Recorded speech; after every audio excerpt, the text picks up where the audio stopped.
Hello, everyone. To those just tuning in, welcome. To those who've been checking out sessions throughout the day, welcome back. We hope you're enjoying the content and looking forward to more awesome presentations coming up. A big thank you to our partners and speakers for helping us deliver a fantastic program. A quick reminder to join our Slack channel to interact with other attendees and join selected speakers for Q&A. You can find the link in the menu at the top of this page. Happy viewing. I work at the BBC. Anyone not heard of the BBC? Thank goodness, all right. And I run a team that makes enterprise apps. I know, I'm sorry. I promise it's a lot more glamorous than it sounds. We make cool stuff. We make apps that journalists use. We make apps that staff can find details of other staff on. Okay, maybe that's not so glamorous. I've got about 85 different apps in my portfolio. So I manage quite a lot of stuff. Product management, going into my talk, is, I think, split into three things, and that is design, technology, and people. And people, I split into two bits. Users. We talk a lot about users, end users, what they need. How do you find out what users want? How do you then put that into your product? One thing we don't really chat about much is stakeholders. So I'm just going to share some thoughts that I have on some stakeholders that I work with. I'm hoping you'll recognize some of the stakeholders I work with as well, as stakeholders in your industries and your areas, and hopefully I'll give you some tips to be able to manage those stakeholders a bit better. So, first of all, let's talk a little bit about stakeholders themselves. So, when I'm talking about stakeholders, I mean the people that are really interested in your product, but they're not end users. So they might be your chief technology officer. They might be the person who manages the legacy system. I know, I work in enterprise, I'm sorry. The legacy system that you have to integrate with. They might be a development team that you have to work with. There might be a marketing team. There are lots of people within your own business or connected to your business that aren't end users, that influence or are part of your product. So, normally not holding stakes. Why is it called stakeholder? Anyone? Yeah, me neither. So, I'm not going to talk exhaustively about all the different types of stakeholders out there because we will be here for hours. But I'm just going to talk about four main types. So, before we go into those four types, I'm going to stick with talking about stakeholders for a second. Not all stakeholders are equal. So, we think the end user is really key. I agree, the end user of your product is really key. But your stakeholders also have quite a lot of input into how you develop your product, the things that you bear in mind when you make your product, and what happens at the end of your product. Does it go end of life? Do you add more features in? Do you integrate with other systems? So when I say not all stakeholders are equal, I'm talking about two things. There's seniority. So your chief technology officer is going to have some really strong feelings about what should and shouldn't happen to your product.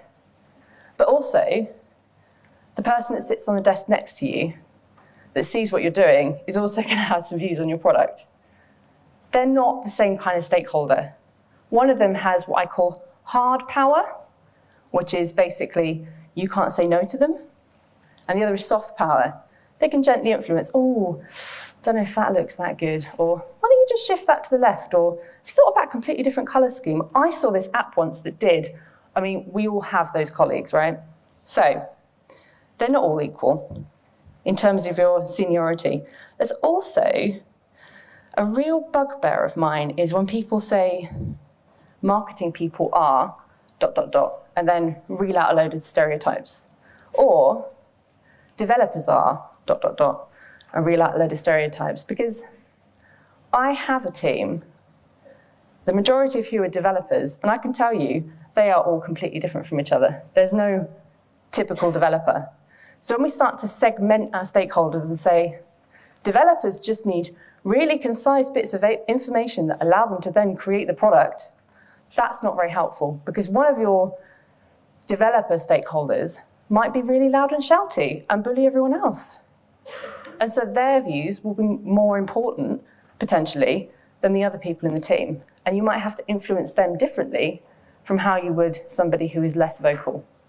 So that's what I mean by not equal. There are different levels of power. Soft power, your kind of democratic soft power.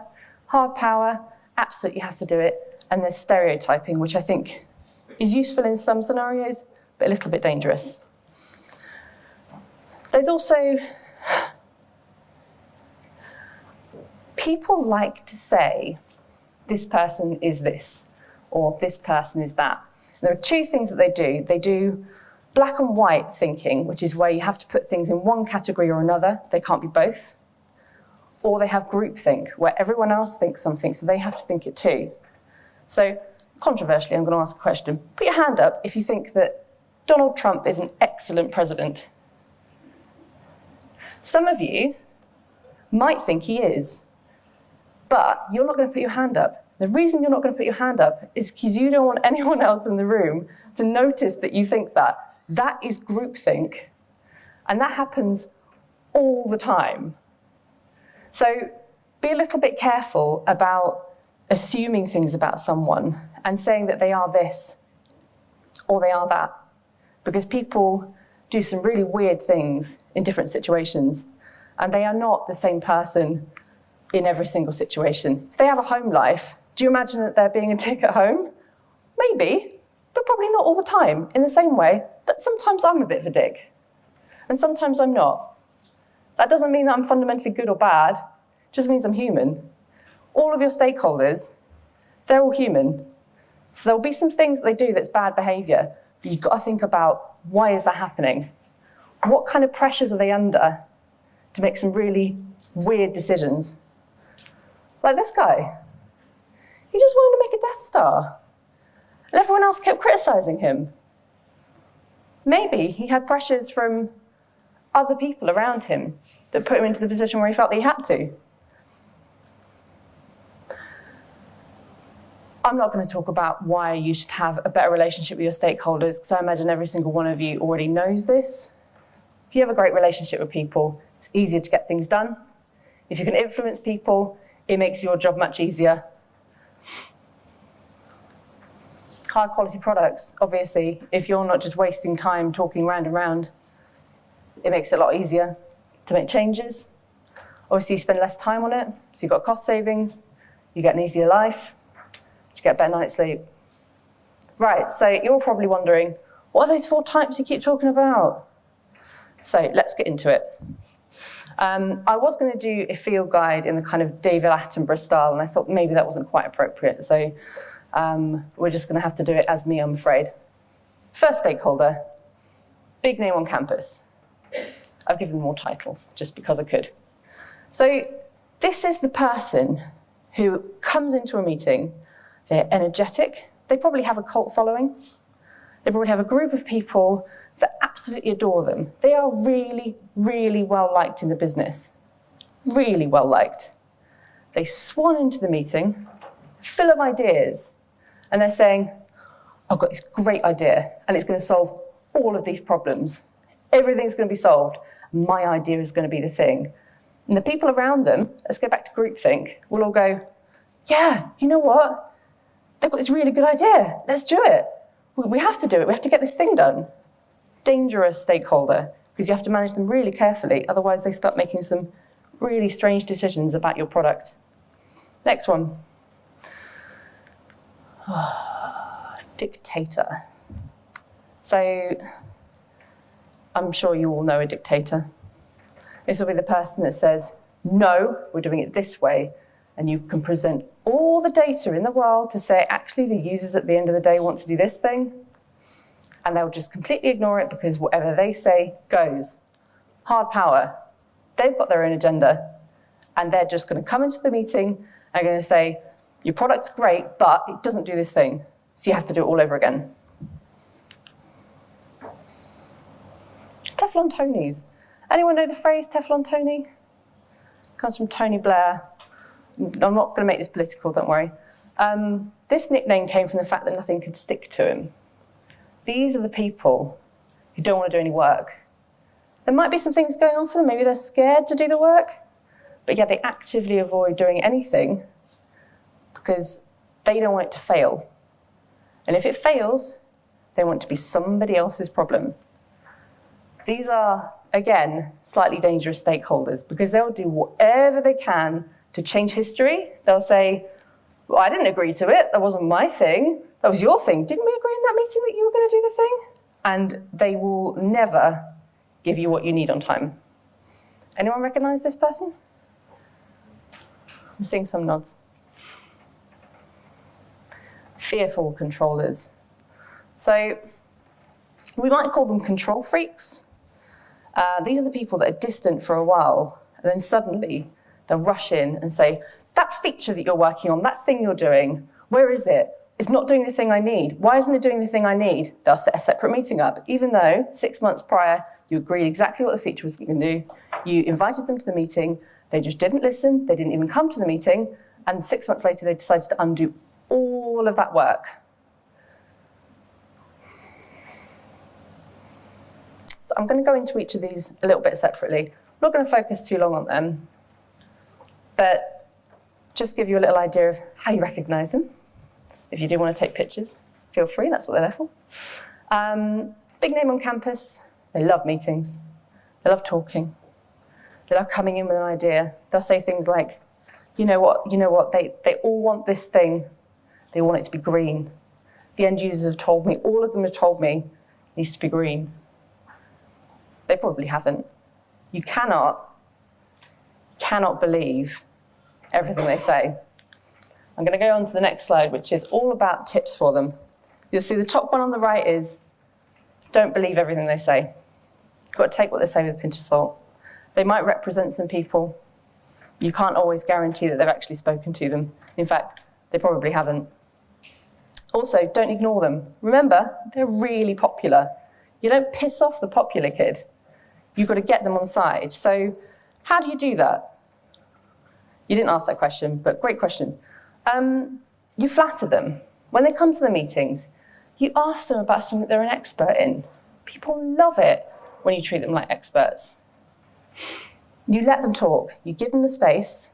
You give them specific topics to talk about.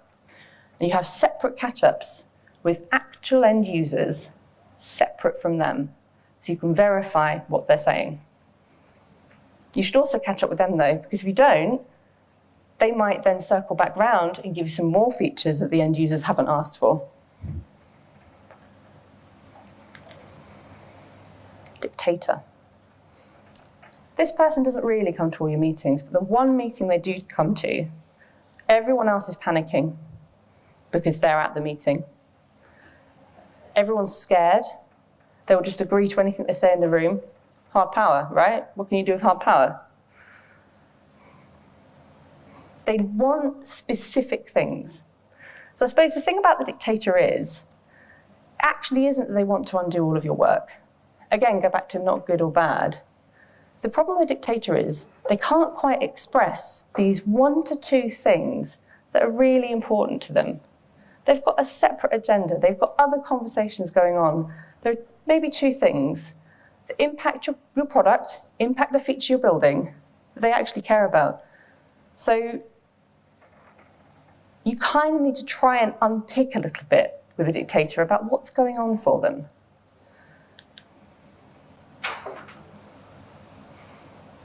Work closely with their advisors. So this is an interesting one. Dictators will often have maybe 2 to 4 people that they rely on for everything. Everything. Even if those people don't know about them, which is stupid, but that's what they do. You've got to get into the inner circle. You don't want to be part of the inner circle because that could get really stressful, but you want to understand what's actually going on for them. What's their agenda? What do they need? What can you give them? Because the second that you give them those 1 to 2 things, they will disappear. And what happens after that is you don't have any more of those difficult meetings where they come in and change everything. They're happy, which means you've got the freedom to do whatever you need to with your product. Don't ignore them. The second that you ignore a dictator, they get panicked and they will keep using their hard power. And they will keep using their hard power until you leave. So yeah, don't ignore them. Teflon Tonys. You might be wondering why I've given them names. It's just because I thought it was kind of fun. Teflon Tonys are a really interesting one because these are the people I often come into contact with in my work, which is enterprise. I don't know if I mentioned that. These are the people that really get excited about the workshops. They want to come to the meetings. They turn up, they get the Post-it notes, they've got everything on the wall. And then when you start saying, okay, so you're going to take that bit, they go, oh, yeah, maybe we can, or are you sure that you can't do it? Or, yeah, I think it's a really good idea, but... So they're a little bit tricky to manage. I'd say if you're working with anyone who is avoiding taking any responsibility for doing things, do whatever you can to isolate them from your project. Because you're not going to deliver anything if people aren't supporting you. And they don't support you. They'll come back a month later, they'll say, where's the product? And you'll say, yeah, you were supposed to be building this thing. And they go, what? But I thought you agreed to do that. So yeah, I would, as much as possible, remove any influence from Teflon Tonys. But you can't, right? Sometimes you have to work with them. So here are some tips. Top one, roles and responsibilities.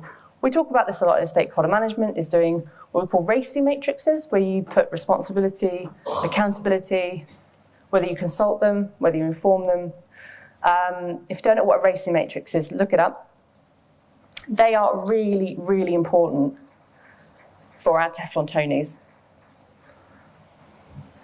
If you have a clear structure, a clear project plan, and clear deliverables, you can work with these people, but you do need to invest a lot of your time checking in. They are a time suck.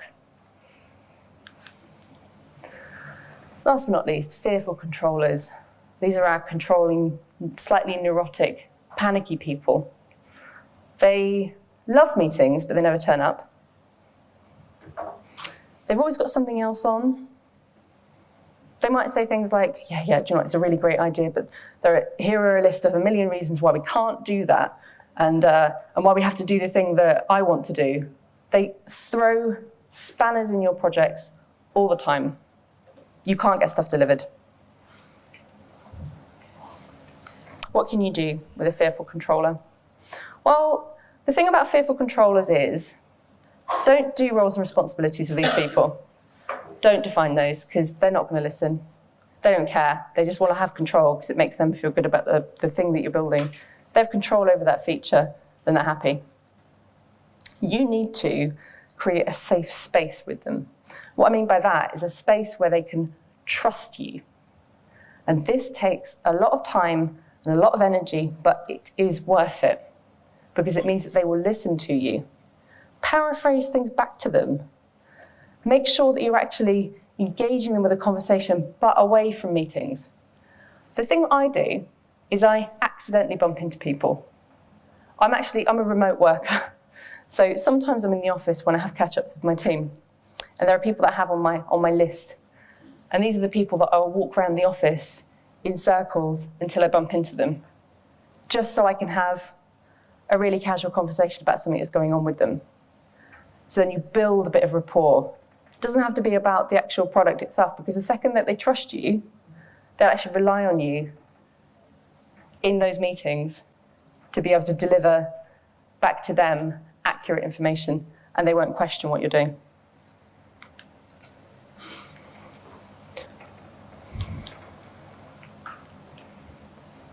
I'm going to briefly talk about soft power. I'm not going to go into each of these. Please take a picture if you're interested, if you're unsure how to deal with people that are using diplomacy, or maybe they're subtly undoing you. This is all about how you build that rapport, particularly for your fearful controllers. They're not fearless.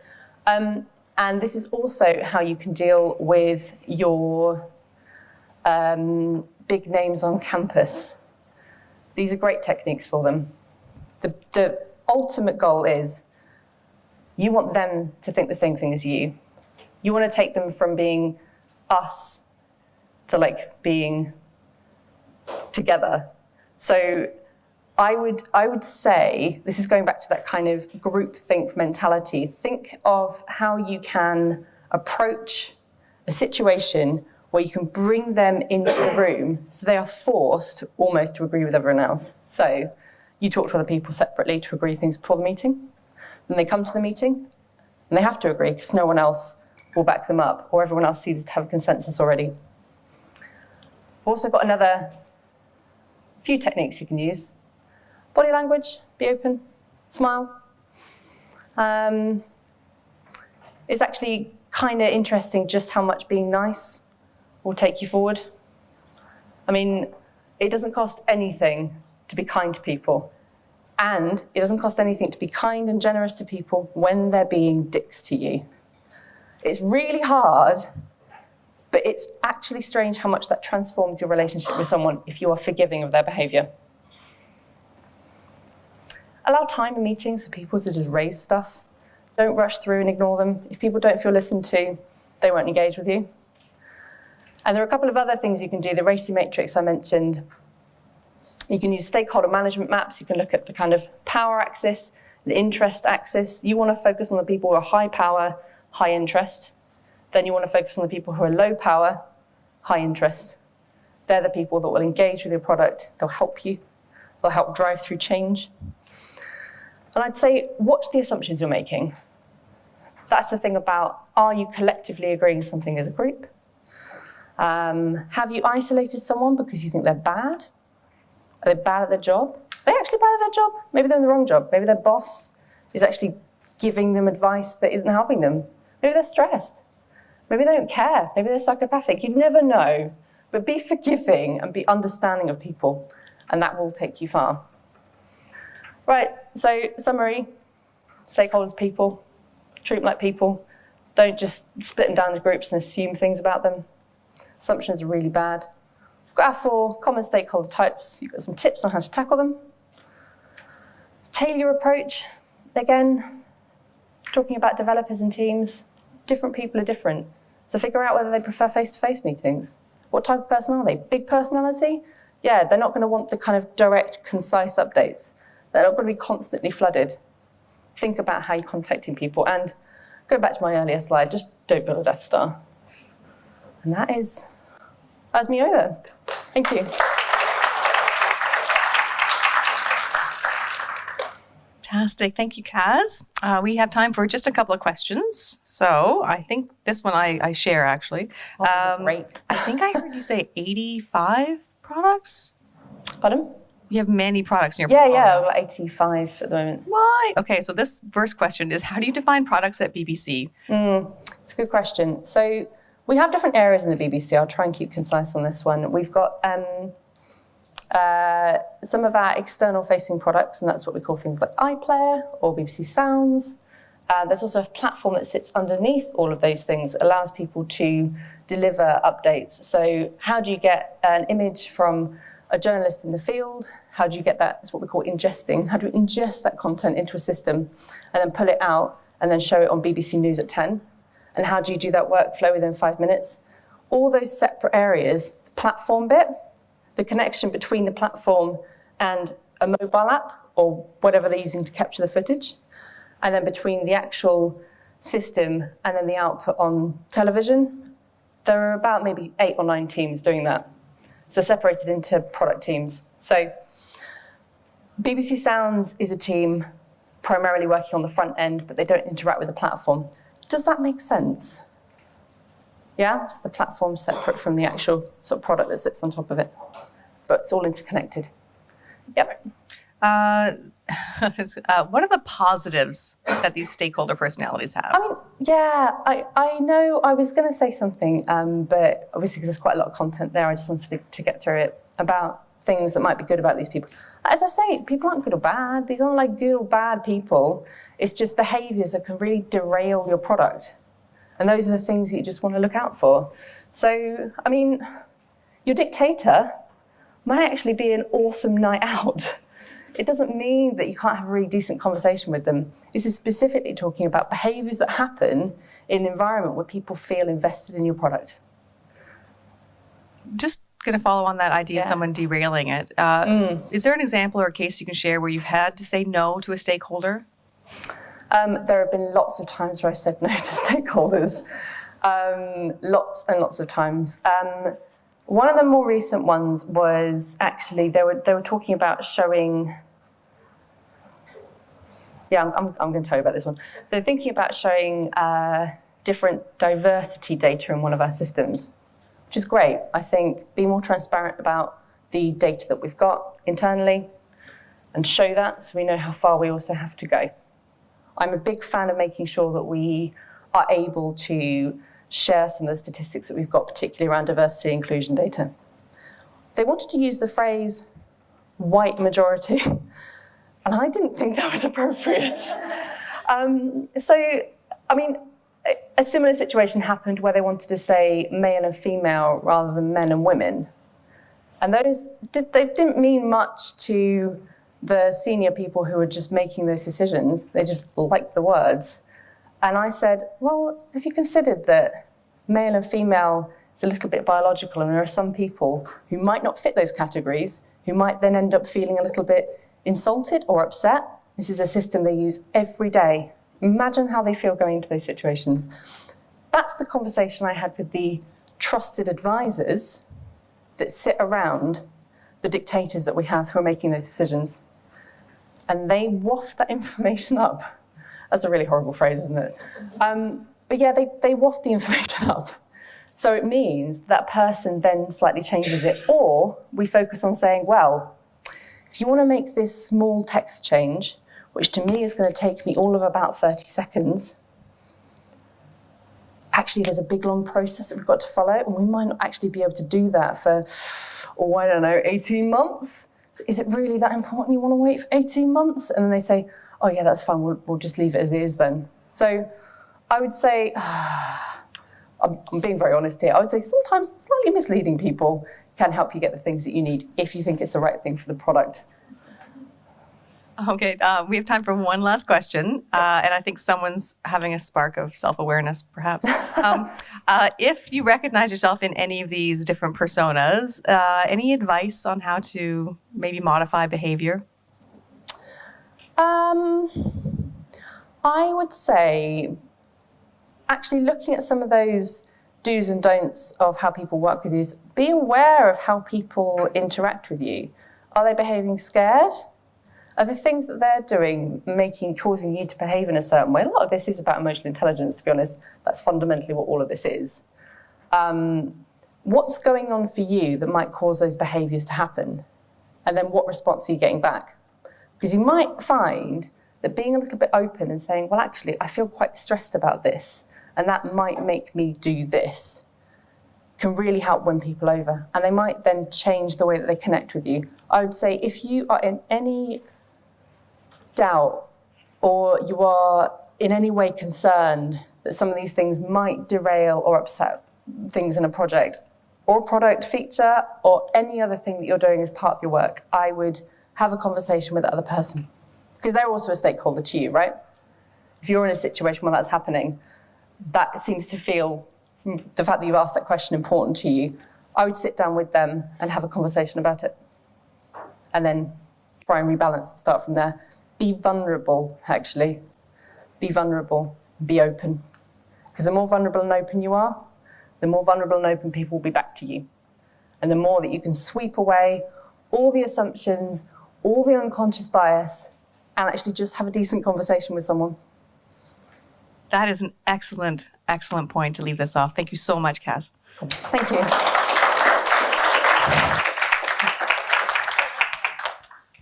We're just